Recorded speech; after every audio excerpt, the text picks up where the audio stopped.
On the scorching sunlight of mid-July, it mercilessly beat down on the earth. The shadows, cast by trees, were compressed into small circles. The mountains and valleys stretched out without a single breeze. The vast forest-covered land shimmered like green waves as leaves absorbed nutrients from the earth. But they still appeared listless. They persisted, waiting for the wind or clouds to come, or for the sun to shift its position so that they could catch their breath. However, the two people standing in front of the woods were full of energy and enthusiasm. Their faces and eyes seemed to be lit up by a golden mountain right before them, just waiting for them to reach out and grab it. More and more martial arts students couldn't help but watch from afar. It seemed that they had encountered bandits. Everyone was curious about how the person inside the carriage would respond. Wasn't he the righteous and chivalrous Fang Gongzi? Fang Che coughed once. Yi Meng hurried forward quickly, bowed, and lifted the curtain of the horse-drawn carriage with her white and tender hands. A foot stepped out first, wearing exquisitely crafted black leather boots with dark gold patterns. The boot, firmly landed on the ground, stirring up dust and revealing beautiful, long, and well-proportioned legs. Then, a head of black hair emerged from the carriage. The thick hair was tied back with a circle of dark, gold hairpin, which refracted a dazzling light under the sunshine. The hairpin was as thick as an egg, indicating the abundance and vitality of the hair. A purple jade hairpin was inserted diagonally through the hair, fixing the hairpin. Purple light even emanated from both sides. The other foot landed on the ground at the same time. A black cloak adorned with dark gold patterns covered his body, slowly straightening up. A handsome face was revealed. His eyebrows were as sharp as swords, naturally possessing a piercing sharpness that seemed to pierce through the sky. Underneath the eyebrows, his gaze was like stars and oceans, deep and serene. His face was flawless, like fine jade. His nose was straight, lips thin, slightly pursed, showing an elegant curve. His teeth were white and his eyes clear. His black hair was neatly combed, with a strand falling behind his ear, gently fluttering. His shoulders were broad, back straight, and slightly slender. The cloak was casually opened, revealing strong arms and waist, long and powerful legs, indescribably tall and handsome. Just standing there, he was like a tree swaying in the wind, dignified and graceful, yet also calm and composed like a mountain standing firm.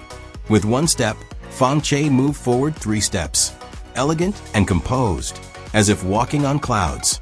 As he walked, the dark gold patterns on the cloak rippled like waves, reflecting flashes of light under the sun, then disappearing.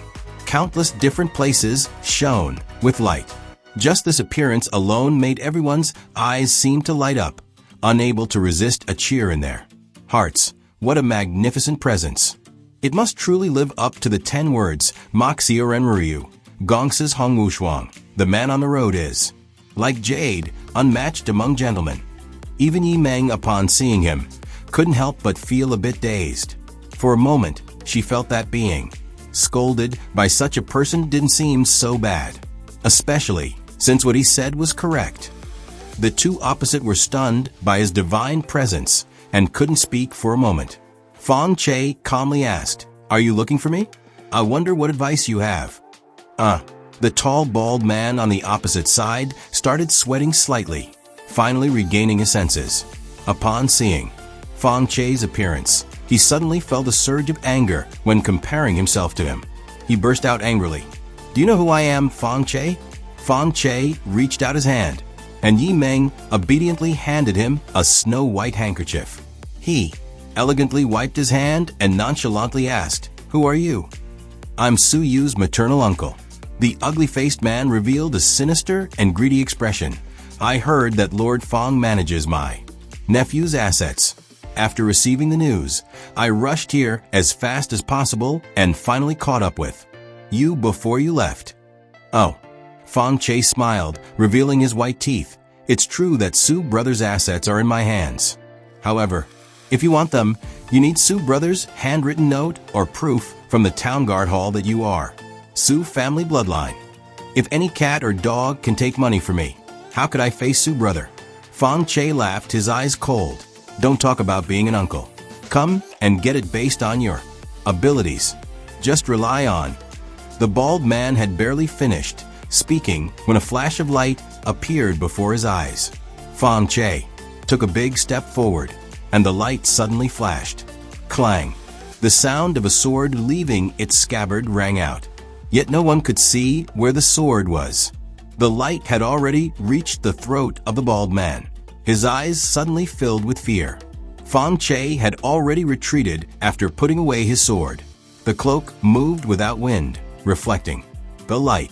The first move of Blood Soul 7 Swords, a single red dot. In tribute to my favorite book. The opponent fell backward, splashing dust everywhere. A red spot slowly spread across his throat, but no blood flowed out.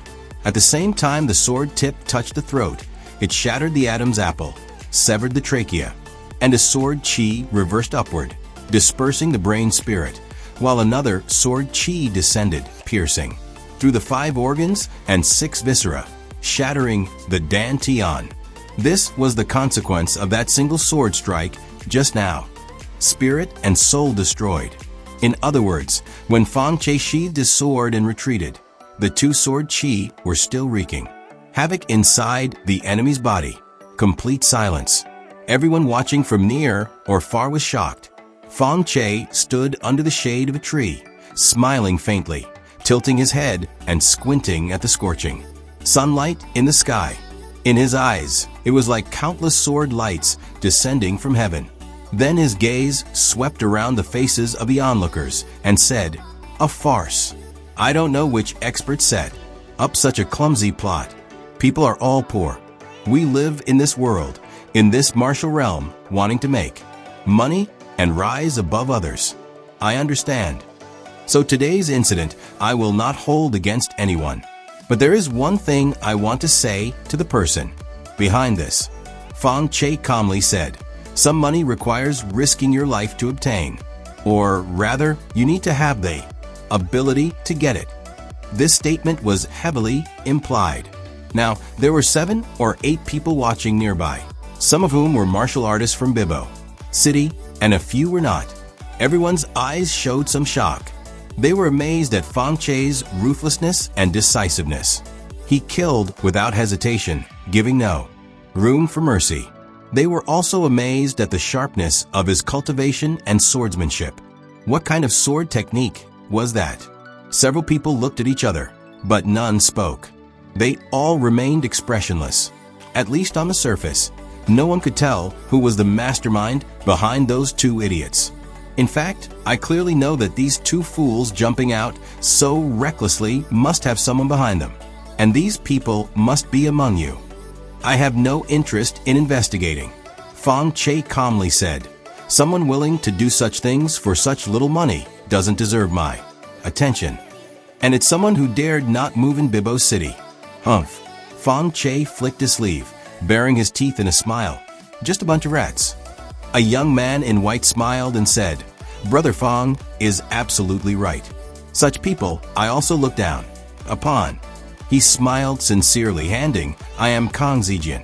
I hope to meet and travel together with Brother Fang in the Martial Academy in the future." Next to Kang Zijian, there was another young man whose eyes flickered. He still stepped forward and said, "I am Wei Ziheo from Bibo City. Greetings to Brother World." Brother World should not be angry. There are so many clowns in this world. If there are such incidents in the future, I am willing to fight alongside Brother World. Wei Ziheo, a talented martial artist from the Wei family of Bibo City. He was also one of the candidates taking the exam. The Wei family, along with the Fang family, was one of the 4 9th-level families in Bibo City. Fang Che stared intently at Wei Ziheo for a moment and smiled. Brother Wei speaks the truth. Such clowns indeed do not matter. Several young men came forward one after another, introducing themselves and making friends. They all had a good impression of Fang Che. decisive in killing, swift and decisive, impeccable in dealing with people, and courteous. Who wouldn't like to make friends with such a person? Thus, Fang Che gained a group of friends. Then everyone worked together to dig a pit and bury the bodies of the two bandits. They then parted ways again. Since the martial academy did not allow martial artists to travel together, each person had to arrive at the academy alone. Yi Meng was puzzled. In her opinion, there must be a mastermind among these people. Why did Fang Che let it go like this? Did he really only kill those two people? This guy usually wasn't this magnanimous. On the dense forest on the left side of the road, a person merged with the lush leaves, invisible even if one approached closely. It was Fan Tiankio. Right now he was also puzzled. Did this guy just walk away? Based on his experience, Wei Zihao among these people was very suspicious and likely the mastermind.